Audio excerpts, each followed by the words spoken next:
Hi everyone and welcome back.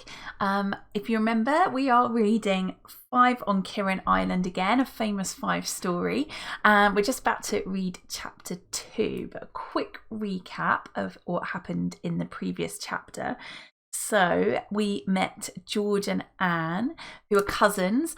They go to a boarding school and George is furious that her father has decided to go and stay on her island during the Easter holidays, and she was planning lots of great larks with her cousins on Kirrin Island, and so she's really quite disappointed.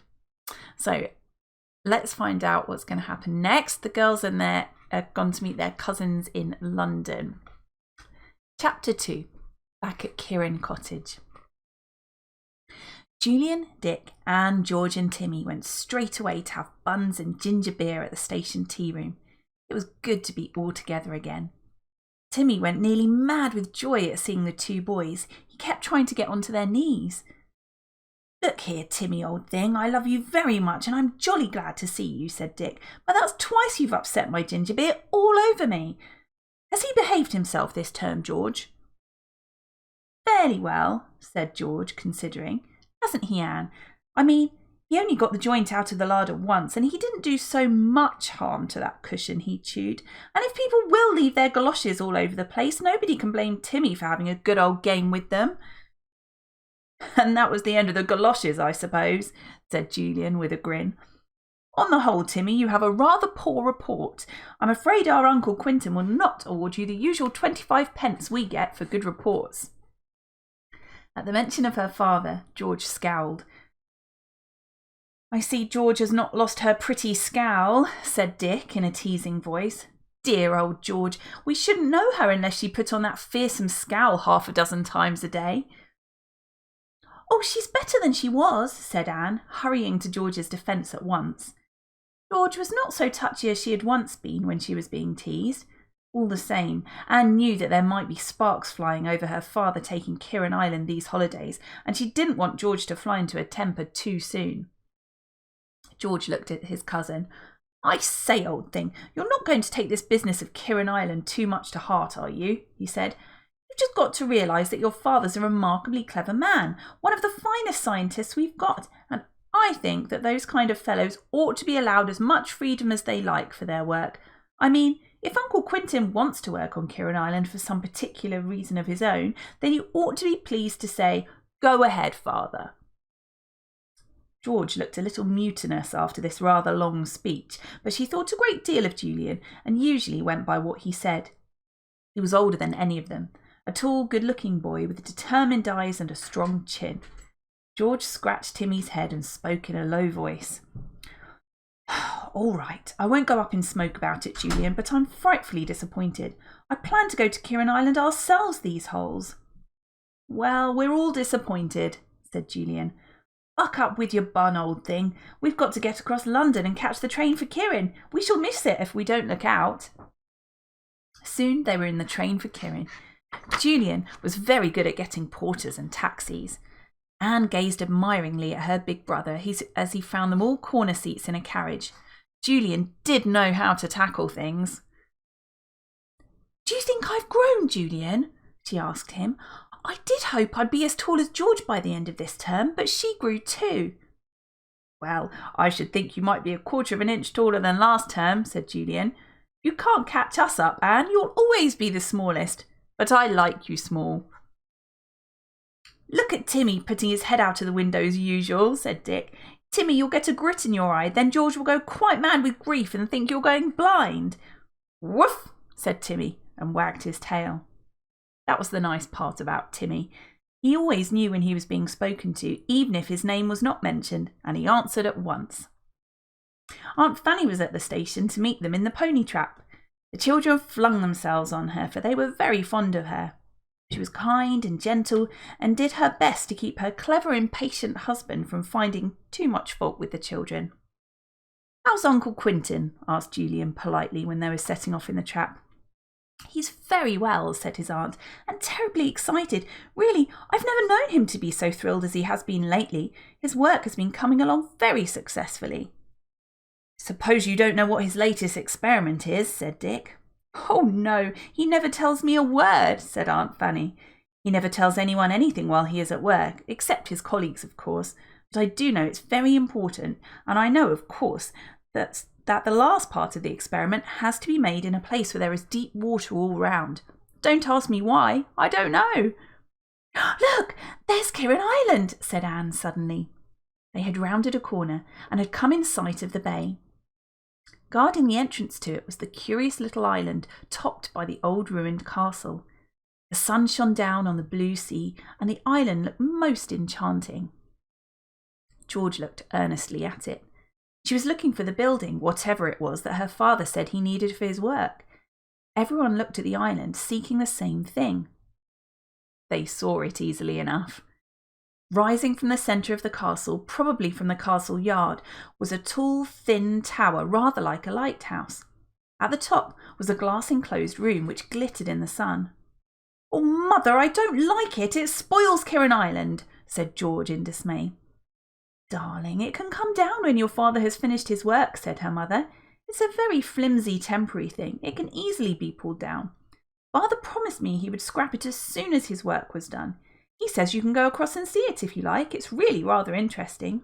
Oh, I'd love to go and see it, said Anne at once. It looks so queer. Is Uncle Quentin all alone on Kirrin Island, Aunt Fanny? Yes, I don't like him to be alone, said her aunt. For one thing, I'm sure he doesn't get his meals properly, and for another, I'm always afraid some harm might come to him when he's experimenting, and if he's alone, how would I know if anything happened to him? Well, Aunt Fanny, you could always arrange for him to signal to you each morning and night, couldn't you? Said Julian sensibly. He could use that tower easily. He could flash a signal to you in the morning, using a mirror, you know, heliographing that he was all right, and at night he could signal with a lamp. Easy. Yes, I did suggest that sort of thing, said his aunt. I said I'd go over with you all tomorrow to see him, and perhaps, Julian dear, you could arrange something of the sort with your uncle. He seems to listen to you now. Gracious, do you mean to say Father wants us to invade his secret lair and actually to see his strange tower? Asked George, surprised. Well, I don't think I want to go. After all, it's my island, and it's horrid to see someone else taking possession of it. Oh, George, don't begin all that again, said Anne with a sigh. You and your island. Can't you even lend it to your own father? Aunt Fanny, you should have seen George when your letter came. She looked so fierce that I was quite scared.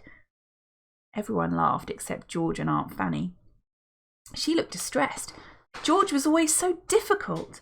She found fault with her father and got up against him time after time. But dear me, how very, very like him she was with her scowls, her sudden temper and her fierceness.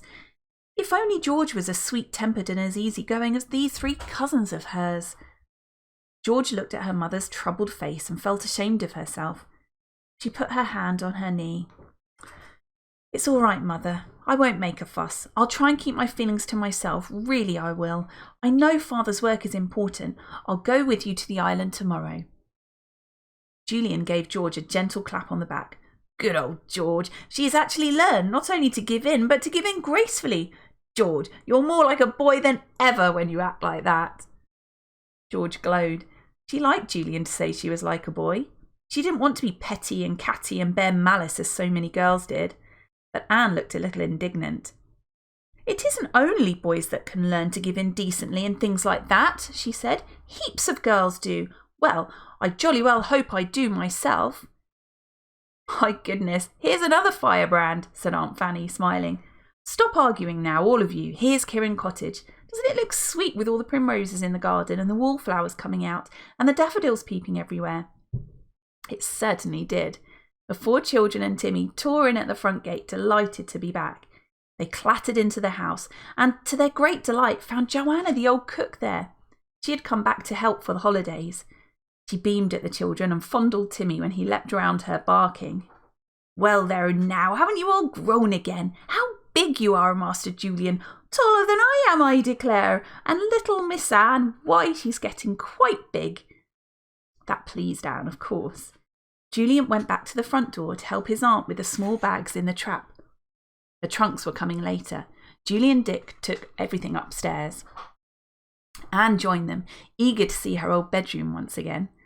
Oh, how good it was to be in Kirrin Cottage once more. She looked out of the windows. One looked onto the moor at the back, the other looked sideways onto the sea. Lovely, lovely! She began to sing a little song as she undid her bag. You know, she said to Dick when he brought George's bag in, you know, Dick, I'm really quite pleased that Uncle Quentin has gone to Kirrin Island, even if it means he won't be able to go there much. I feel much freer in the house when he's away. He's a very clever man and he can be awfully nice, but I always feel a bit afraid of him. Dick laughed. I'm not afraid of him, but he's a bit of a wet blanket in a house, I must say, when we're here for the holidays. Funny to think of him on Kirrin Island all alone. A voice came up the stairs. Come down to tea, children, because there are hot scones for you just out of the oven. Coming, Aunt Fanny, called Dick. Hurry, Anne, I'm awfully hungry. Julian, did you hear Aunt Fanny calling? George came up the stairs to fetch Anne. She was pleased to be home. And as for Timmy, he was engaged in going round every single corner of the house, sniffing vigorously. He always does that, says George, as if he thought that there might be a chair or a table that didn't smell quite the same as it always did. Come on, Tim, tea time. Mother, as Father isn't here, can Timmy sit beside me on the floor? He's awfully well behaved now. Very well, said her mother, and tea began. What a tea! It looked as if it was a spread for a party of 20.